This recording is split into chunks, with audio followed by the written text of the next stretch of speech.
안녕하십니까. 11월 17일 목요일 말씀 묵상 함께 시작하겠습니다. 오늘도 말씀으로 하루를 시작하시는 귀한 성도님들의 가정과 생업 가운데 주님의 은혜가 충만하시길 기도합니다. 또 오늘 수능 보는 날이죠. 우리 고3 어린 친구들 그리고 재수생들도 있을 텐데 그들이 지금까지 준비하고 노력했던 모든 것들을 잘 발휘하고 최선을 다하는 그런 하루 될 수 있기를 기도합니다. 오늘 본문은 사사기 18장 21절부터 31절까지 말씀입니다. 단지파의 악행에 대한 결론이 나고 있는데요. 결국 이스라엘이 하나 되지 못하고 한 하나님을 섬기지 못하는 모습을 보게 되거든요. 말씀 보시고 우리는 이렇게 되지 않기 위해서 무엇이 중요한가를 생각해보는 그런 시간을 가졌으면 합니다. 그럼 먼저 말씀을 보시겠습니다. 그들이 돌이켜서 어린아이들과 가축과 값진 물건들을 앞세우고 길을 떠나더니 그들이 미가의 집을 멀리 떠난 때에 미가의 이웃집 사람들이 모여서 단자손을 따라 붙어서 단자손을 부르는지라. 그들이 얼굴을 돌려 미가에게 이르되 내가 무슨 일로 이같이 모아가지고 왔느냐?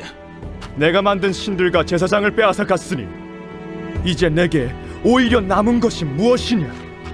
너희가 어찌하여 나더러 무슨 일이냐고 하느냐? 내 목소리를 우리에게 들리게 하지 말라. 누한 자들이 너희를 쳐서 내 생명과 내 가족의 생명을 잃게 할까 하노라. 단자손이 자기 길을 간지라. 미가가 단자손이 자기보다 강한 것을 보고 돌이켜 집으로 돌아갔더라. 단자손이 미가가 만든 것과 그 제사장을 취하여 라이스에 이르러 한가하고 걱정 없이 사는 백성을 만나 칼날로 그들을 치며 그 성읍을 불사르되 그들을 구원할 자가 없었으니 그 성읍이 베드로홉 가까운 골짜기에 있어서 시돈과 거리가 멀고 상종하는 사람도 없음이었더라. 단자손이 성읍을 세우고 거기 거주하면서 이스라엘에게서 태어난 그들의 조상 단의 이름을 따라 그 성읍을 단이라 하니라. 그 성읍의 본 이름은 라이스였더라. 단자손이 자기들을 위하여 그 새긴 신상을 세웠고 모세의 손자요 게르솜의 아들인 요나단과 그의 자손은 단지파의 제사장이 되어 그 땅 백성이 사로잡히는 날까지 이르렀더라. 하나님의 집이 실로에 있을 동안에 미가가 만든 바 새긴 신상이 단자손에게 있었더라. 네, 말씀 잘 보셨습니까? 지금 우리는 첫 번째 결론을 마감하고 있는 거죠. 이들이 얼마나 추악한 일을 행했던가. 그리고 이 단지파가 이스라엘이 하나님으로부터 받은 바 사명과 완전히 결별되어 있던 그 모습을 보여주면서 이스라엘의 신앙적 전통에서 완전히 끊어져 나간 그런 모습을 그려주면서 우리가 그랬어야 되겠는가, 이런 가르침을 주고 있다고 생각하시면 되겠습니다. 자, 본문 보시면요. 그들이 돌이켜서 어린아이들과 가축과 값진 물건들을 앞세우고 길을 떠났다. 이것은 출애굽을 떠올리게 하는 그림입니다. 원래 바로가 모세에게 아이들은 내버려 두고 너희들 어른들만 나가라 그랬다가 물건은 내버려 두고 너희들만 사람들만 나가라 그랬다가 그랬었잖아요. 그러다가 이제 모세가 다 갖고 나가야겠다 이렇게 해가지고 결국은 모든 것을 다 몰고 나오죠. 그 모습이 여기에 그려집니다. 원래 단지파가 차지해야 됐던 블레셋의 영역 북쪽 그 지역에서 마치 출애굽을 하듯이 빠져나오는 거예요. 원래 자기에게 약속된 그 땅을 떠나서 엉뚱한 곳으로 가서 아무 죄도 없는 평안하게 사는 사람들을 약탈하고 탈취하는 그런 모습을 보이게 되죠. 자, 그리고요. 이제 미가의 집을 떠나게 되는데 미가의 이웃집 사람들이 모여서 단자손을 따라 붙었다. 미가와 함께 그 주위 사람들이 다 모여서 단자손을 따라 붙어서 단자손을 불렀습니다. 사실 도둑 잡으러 간 거죠. 그런데 이 단자손들이 뭐라고 합니까? 얼굴을 돌려 미가에게 이르되 네가 무슨 일로 이같이 모아가지고 왔느냐? 그야말로 뻔뻔스럽게 짝이 없죠. 이 사람들에게 과연 정의가 있는가? 양심은 있는가? 싶을 정도 아닙니까? 그 정도로 이 다한 지파가 출애굽과도 같은 모습을 보이고 있기는 하지만 아무런 정의도 없고 아무런 양심도 없는 그런 모습이 그대로 그려져 있습니다. 도대체 얘네들이 이스라엘이 맞나 싶을 정도죠. 미가가 말을 합니다. 내가 만든 신들과 제사장을 빼앗아 갔으니 이제 내게 오히려 남은 것이 무엇이냐. 자, 이거 굉장히 중요한 말입니다. 미가 역시 하나님 앞에서 의로운 피해자가 아니죠. 미가 역시 악인이었던 것은 틀림이 없습니다. 단 지파 사람들은 도둑놈들이고 미가는 우상숭배자죠. 그런데 그 우상이란 게 뭡니까? 내가 만든 신들이에요. 내가 세운 제사장이고. 그러니 그걸 뺏어가니까 남는 것이 없어요. 이스라엘 백성들에겐 뭐가 주어집니까? 광야에서 만나가 주어지는 것이 이스라엘 백성 아닙니까? 아무것도 없는 곳에서 하나님의 은혜가 부어지는 것이 하나님의 백성입니다. 그런데 이 미가가 하는 이야기를 보세요. 내가 만든 신들과 제사장 뺏어갔으니까 나한테 남는 게 없다. 이런 이야기를 하잖아요. 그래놓고 너희가 나더러 무슨 일이냐고 하느냐 이렇게 막 따지는 거죠. 여기서 뭐 놀리고 뭐고 없습니다. 다한 자손이 한마디로 말해서 죽기 싫으면 그냥 가라 이거죠. 여기서 죽고 싶으냐? 죽기 싫으면 그냥 가라. 이렇게 됩니다. 여기에 무슨 말씀이 있고 여기에 하나님의 법도가 있고 네가 옳으냐 내가 옳으냐 하는 재판 그런 거 없잖아요. 사실 유대교에서 굉장히 재판이 발전하거든요. 율법이 있다 보니까 그 법에서 하나님의 법에 의하면 이게 옳으냐 그러냐 이런 걸 가지고 따지고 하는데 여긴 법이 어디 있습니까? 율법이 없잖아요. 이스라엘이 다른 민족과 비교했을 때 탁월한 부분, 구별되는 부분이 결국 뭐예요? 하나님의 말씀을 맡은 자들, 하나님의 법을 가진 자들 아닙니까? 그런데 여기 법이 없잖아요. 사실 뭐 자기가 만든 신과 제사장을 그거 뺏어갔으니까 아무것도 없다고 말하는 자하고 도둑놈들하고 그런데 거기에 무슨 하나님의 법이 있겠어요. 그죠? 완전히 최악의 상황인 겁니다. 자, 이제 다한 자손이 미가가 만든 것과 그 제사장을 취하여 라이스에 이르러서 한가하고 걱정 없이 사는 백성을 만나죠.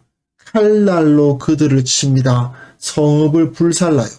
원래 이스라엘은 높고 강한 성과 악한 거주민들을 쳐서 없애는 건데 한가하고 걱정 없이 사는 백성을 칼날로 친다는 것은 이건 정말 최악인 겁니다.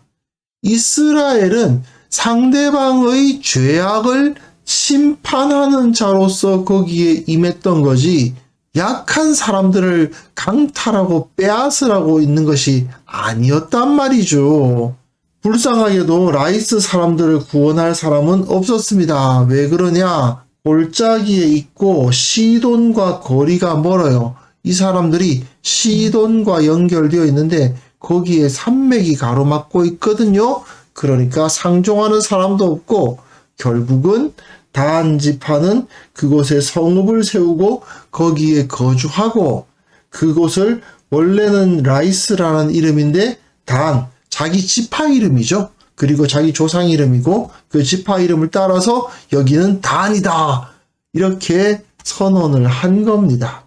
사실 사사기 기자는 이렇게 기록하면서 이스라엘 자손이 절대 해서는 안 될 짓을 다한 자손이 했다라고 계속해서 고발을 하고 있다라는 것을 우리가 이해를 하시면 좋겠습니다.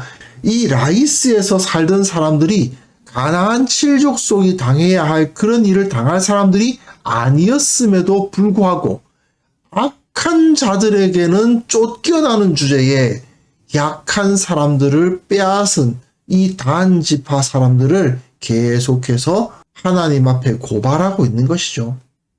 자, 마지막 부분인데요. 단 자손이 자기들을 위하여 그 새긴 신상을 세웠고 모세의 손자요 게르솜의 아들인 요나단이라고 합니다. 아, 그렇다면 그 레위인 청년이 그 이름이 요나단이었나? 근데 모세의 손자요 게르솜의 아들? 이건 좀 이상하죠. 왜냐하면 모세의 손자요 게르솜의 아들이면은 지금 이 일이 벌어졌을 때 여호수아가 살아 있거나 또는 여호수아가 죽은 지 얼마 안 되는 상황이 아니라면 이게 불가능합니다. 이스라엘이 가나안의 침공에 들어갔을 때 여호수아와 갈렙이 가장 나이가 많은 사람들이었잖아요. 그리고 그 젊은 사람들이 생존했을 때에는 하나님을 온전히 잘 섬겼다고 사사기에서 기록하고 있지 않습니까? 그렇다면 어떻게 이런 일이 모세의 손자요 게르솜의 아들 그 요나단에 의해서 이루어질 수가 있겠어요? 이건 사실 불가능한 일입니다. 만약에 진짜 이 사람이 모세의 손자요 게르솜의 아들이었다면 이 사람이 청년일 수가 없어요. 요나단이라는 사람이. 그러니까 그게 말이 맞질 않죠. 이에 대한 해석은 여러 가지가 있을 수 있는데 첫 번째 해석이 뭐냐면 히브리어에서는 아들도 벤이고 손자도 벤이고 증손자도 벤이고 후손도 벤이에요. 그러다 보니까 여기서 아들 손자라고 번역해 놨는데 히브리어 원어를 보면 그냥 다 벤입니다. 벤, 아들이란 뜻이거든요. 그러니까 이 사람이 모세의 먼 후손이었던가 보다 이렇게 이해를 하면 가장 쉬워요. 받아들이기도 쉽고요. 둘째 해석은 뭐냐 하면 단 자손이 자기네들의 제사장 전통을 따로 세웠다라는 거예요. 왜냐하면 제사장은 아론의 후손들이거든요. 그런데 지금 여기서 제사장은 누굽니까? 모세의 손자라고 되어 있잖아요. 모세의 후손이다라고 본단 말이죠.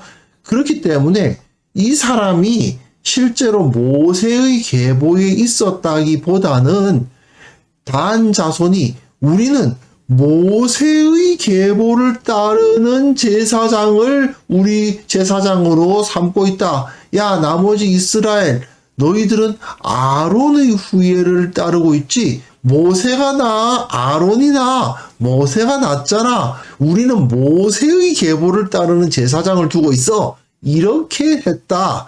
그것이 두 번째 해석이고요. 그리고 세 번째 해석은 유대교 랍비들의 해석인데 아주 간단합니다. 이 모세라는 이름이 잘못 필사됐다. 모세가 아니고 므낫세다. 모세는 이렇게 모세 이렇게 쓰는데 므낫세는 므낫세 이렇게 쓰거든요. 요 눈이라고 N 발음 나는 건데 요거 하나만 끼워 넣으면 돼요. 그러다 보니까 요걸 잘못 쓴 거다라고 보는 해석도 있습니다. 근데 여하튼 사사기 기자가 왜 이런 말로 첫 번째 결론을 짓고 있는가에 대해서 생각을 해보면 사실은 두 번째 해석이 굉장히 설득력이 있어요. 또는 그가 정말 모세의 계보에 따르는 먼 후손이었을 수도 있고요. 여하튼 중요한 건 뭐냐면 하나님의 집이 실로에 있을 동안에 성막은 실로에 있는데 미가가 만든 신상은 단에 있었다 이겁니다. 이건 결국은 모세가 만들었던 그 성막은 실로에 있는데 우리는 모세의 계보를 따르는 제사장에 의해서 제사를 드린다고 주장했던 단 사람들은 그 신상으로 단에서 제사를 드리고 있었다. 이렇게 하나님의 성소가 분할되는 어처구니 없는 일이 일어났다. 이렇게 사사기 기자가 쓰고 있는 거라고 보시면 될 것 같습니다. 자, 어쨌든 사사기 기자는 그 독자들에게 그야말로 암울한 분위기를 전달하고 있죠. 하나님의 백성들이 이럴 수가 있나? 어머니 은 도둑질 해가지고 그 은으로 신상 만들어가지고 그거 가지고 복 받겠다고 종교행위 하다가 레위인까지 제사장으로 세우고 그런데 그걸 가지고 또 도둑을 맞고 그 도둑질한 놈들은 또 그걸 가지고 자기 신상으로 세우고, 이런 우상숭배와 강도질이 일어나는 이게 하나님의 백성이냐. 게다가 결론적으로는 이렇게 성소가 2개가 되는 이게 하나님께서 명령하신 바냐. 이렇게 황당한 상황을 그려주면서 우리가 왜 이런 암울한 역사 가운데 있어야 되느냐라고 사사기 기자는 질타하고 있는 것입니다. 우리는 이래서는 안 된다. 과거에 이런 사사시대에 이런 잘못을 우리가 저질러서는 안 된다. 그 이야기를 하는 거죠. 결국 하나님께서 그 선조들에게 어떻게 하셨던가를 알지 못하는 세대, 즉 말씀에 기록된 하나님의 명령을 따르지 않는 세대, 하나님께서 맡겨주신 그 사명은 잊어버리고 세상에서 뭘 먹을까 뭘 입을까 이러고 있는 그런 세대는 이런 어처구니 없는 상황에 빠지고 만다는 것을 우리는 반드시 명심해야 될 것입니다.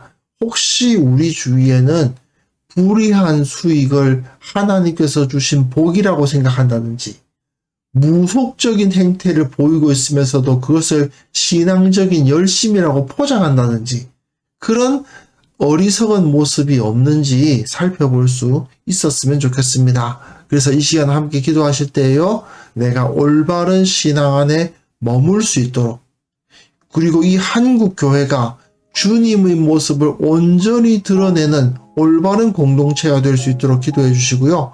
특별히 오늘 수능 보는 친구들 위해서도 축복하며 기도하는 시간을 가졌으면 좋겠습니다. 기도하겠습니다.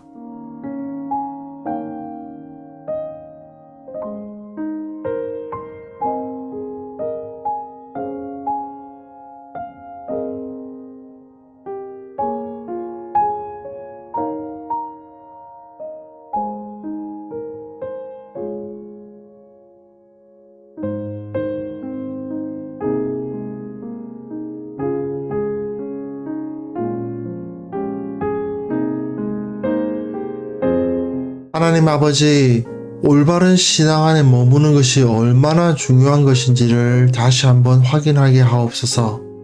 주님께서 내게 맡기신 그 사명이 무엇인지 기억하게 하시고 내 마음속에 깊이 새겨넣어 결코 그 사명을 떠나지 않도록 도와주시고, 주님의 모습으로 주님을 닮으며 살아가는 그러한 자들이 다 될 수 있도록 붙들어 주시기를 원합니다.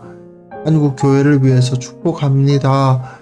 예수 그리스도의 향기를 드러내는 공동체가 되게 하여 주옵소서. 이 세상을 구원하는 구원선의 역할을 온전히 감당하게 하옵소서.